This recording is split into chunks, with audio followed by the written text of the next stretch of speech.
สบายดีพ่อพี่น้องสวัสดีพ่อแม่พี่น้องทางฝั่งไทยนำครับผมมื้อนี้ก็สิพามาเบิ่งชีวิตแต่ละมื้อแต่ละเดย์ของเราเนาะที่มาใช้ชีวิตอยู่ประเทศไทยไปซี้นะยามมื้อเช้ามาเราก็ตื่นไปทำงานยามมื้อแลงมาเราก็กลับห้องเนาะบรรยากาศอยู่ห้องเราก็สิประมาณนี้ก็บ่มีหยังมากมายอยู่แบบง่ายๆกินง่ายๆพี่น้องบ่ต้องแบบว่าใช้ชีวิตให้มันยุ่งยากเนาะไปอาบน้ำก่อนบัดนี้หลังจากที่เราแบบว่าอาบน้ำอาบหยังแล้วเราก็สิได้แบบว่าเตรียมตัวออกไปทำงานพี่น้องนกน้อยออกหากินเนาะชีวิตในเมืองใหญ่ก็สิประมาณนี้แหละพี่น้องสู้กันไปหากันไปเนาะ ตราบใดที่เฮายังมีเหือมีแรงตราบใดที่เฮายังแบบว่ามีลมหายใจก็สู้กันไปหากันไปพี่น้องเนาะสู้ๆเนาะเป็นกำลังใจให้สำหรับคนที่มาสู่งานหรือว่ามาแบบว่าตามหาความฝันเนาะแต่บ่ฮู้ว่าผู้ใดแบบความฝันเป็นจริงแล้วเนาะส่วนเฮานี่ยังเลื่อนลอยอยู่พี่น้องก็สู้บ่เคยถอยเนาะสู้ไปเรื่อยๆจนกว่าสิแบบบ่มีแรงสู้นั่นแหละพี่น้องเนาะในยุคสมัยที่แบบว่าเงินคือทุกอย่างเนาะบ่มีเงินมันก็อยู่บ่ได้เพราะฉะนั้นแล้วเฮาก็ต้องสู้เฮาก็ต้องอดทนนะความอดทนก็เป็นสิ่งสำคัญเดะพี่น้องมันสิเฮ็ดให้เฮาแบบก้าวผ่านทุกสิ่งทุกอย่างที่เข้ามาในชีวิตเฮาไปซี้นะบ่ว่าสิอิหยังก็แล้วแต่พี่น้องการเฮ็ดงานบ่แบบว่าเรื่องราวต่างๆที่เข้ามาในชีวิตเฮาไปซี้นะถ้าเฮามีความอดทนเฮามีความแบบว่าพยายามเฮาเชื่อว่าเฮาต้องก้าวผ่านทุกสิ่งทุกอย่างไปได้เนาะเพราะฉะนั้นแหละก็สู้ๆเนาะพยายามแบบว่าให้กำลังใจตัวเองให้หลายๆเนาะเพราะว่ากำลังใจที่ดีที่สุดนอกจากครอบครัวแล้วก็คือตัวเฮานั่นแหละพี่น้องเนาะเพราะว่าสุดท้ายแล้วคนที่อยู่กับเฮาหลายที่สุดหรือว่าคนที่เข้าใจเฮาหลายที่สุดนั่นคือตัวเฮาเองเพราะฉะนั้นแหละก็พยายามแบบว่าให้กำลังใจตัวเองเพราะว่าต้องแบบว่าสู้กับการสู้กับงานพี่น้องหาเงินหาทองเนาะเพื่อคนข้างหลังเพื่อครอบครัวเฮาเชื่อว่าหลายๆคนเนาะก็เป้าหมายเดียวกันแหละพี่น้องนั่นคือเงินเนาะว่าทุกคนนี่ดิ้นรนในสิ่งเดียวกันนั่นแหละหาเงินหาทองพี่น้องเนาะเพื่อมีชีวิตที่ดีขึ้นเพื่อแบบว่าครอบครัวเพื่อแบบว่าอนาคตของตัวเองแบบซี้นะพี่น้องเนาะ คืออย่างเขาว่าว่ายุคสมัยนี้ถ้าเฮาบ่หาถ้าเฮาบ่สู้มันก็อยู่บ่ได้เนาะเพราะว่าทุกสิ่งทุกอย่าง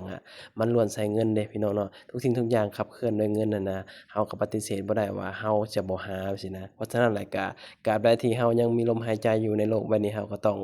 หาแหละบ่มีแต่เฮาที่หาเนาะทุกคนก็หาคือกันพี่น้องเพียงแต่ว่าแบบว่ามันอาจจะหาคนละแบบหั้นนะเพราะว่าคนเฮามันก็ต้นทุนชีวิตมันก็บ่คือกันเนาะบางคนอาจจะโชคดีอาจจะแบบเกิดมาแล้วมีพร้อมทุกอย่างจังซี้นะ ขนาดเขามีพร้อมทุกอย่างเขาก็ยังหาเดะพี่น้องภาษาอย่างเฮาแบบว่าบ่ได้มีพร้อมทุกอย่างเนาะเฮาสิบ่หาเพราะฉะนั้นแล้วก็ตั้งใจหาเงินพี่น้องตั้งใจเก็บเงินเนาะแต่ว่าการที่เฮาจะเก็บเงินได้มันก็มีหลายปัจจัยพี่น้องเนาะบางคนอาจจะแบบบางครอบครัวอาจจะมีแบบว่าความรับผิดชอบหรือว่าหน้าที่ต้องรับผิดชอบมันก็ค่อนข้างที่จะหลายค่าใช้จ่ายมันก็ค่อนข้างที่จะหลายแบบซี้นะมันอาจจะเก็บเงินได้ช้าเนาะถ้าเกิดว่าผู้ใดมีแบบว่าค่าใช้จ่ายหลายไปซี้มันอาจจะเก็บเงินได้บ่ไวไปซี้ถ้าเกิดว่าผู้ใดแบบว่า ค่าใช้จ่ายทั้งบ้านบ่หลายหรือว่าค่าใช้จ่ายโน่นนี่นั่นบ่หลายไปสิมันอาจจะเก็บในเงินได้ไวก็แล้วแต่บางคนแล้วแต่ครอบครัวพี่น้องคือหยังเขาเว้าเนาะเพราะว่าคนทุกคนมันก็สิบ่คือกันเนาะฐานะครอบครัวหรือว่าต้นทุนชีวิตแบบซี้นะก็หากันไปสู้กันไปพี่น้องเนาะตราบใดที่เฮาแบบว่ายังแบบว่ามีเหือมีแรงแบบซี้นะวันหนึ่งเฮาเฒ่าแก่ไปก็บ่มีเหือมีแรงก็บ่ฮู้ว่าสิเอาแรงใส่หาแบบซี้นะอย่าลืมว่าทุกมื้อนี้เนาะบ่ว่าสิเฮ็ดหยังก็แล้วแต่มันใช้เงินเนาะอยู่ว่าอยู่ไสก็แล้วแต่อยู่ภูอยู่เขาอยู่